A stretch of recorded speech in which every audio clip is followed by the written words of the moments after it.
So Rolex bought Bucherer. We don't know what that means at this point. There's a lot of rumors going on. Everyone's giving their perspective on this whole situation. But I don't want to just give you the same thing. I want to give you something that nobody else seems to be talking about. And that is the perspective from, or one of the things is the perspective from the Asian market. Oh, that's hot. So I'm staying at my in-laws for the weekend, and this whole thing just started happening. Decided to just make a quick video about it. And instead of my typical light box, I'm just using the gorgeous view of Penang. That's probably why you hear goats outside. Let's talk about it.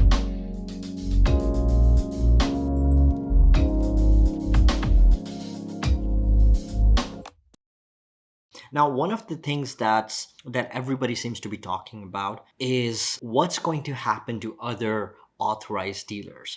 And the perception seems to be that because Rolex has bought Bucherer, one of the largest retailers of Rolex, one of the largest ADs of Rolex, there seems to be this fear that Rolex is going to pull out from other dealers, from other authorized dealers, and just sell through broker. And that's one of the reasons why the stock of watches of Switzerland just plummeted. But here's the thing. Booker doesn't exist or doesn't cover a lot of the major markets for Rolex. You have to understand, Booker just exists in a few countries, mostly covering Europe and the West. But there's a whole other side of the world where one of the largest markets for luxury brands like Rolex, and that is Asia. You have China, you have Singapore, you have Hong Kong, and Booker doesn't exist there. So I asked my friend who works at one of these larger multinational ADs, what have they heard? How's the situation there? So it still seems chaotic.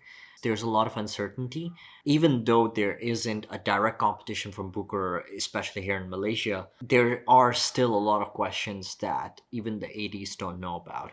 So for now, they're just kind of relying on the official statements from Rolex that nothing's going to change in terms of operations. But yeah, that may not be a promise of anything. They can just change their mind. But there are quite a few big authorized dealers. Again, they're multinational, so they're not just some local small dealer.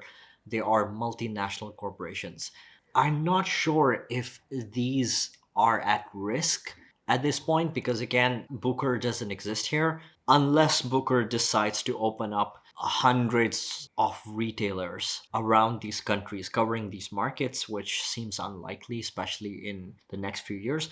I don't think that assuming that Rolex is going to destroy their relationship with other authorized dealers is realistic. I don't think that's going to happen because then they would be sending out not a very good message to other retailers in other countries.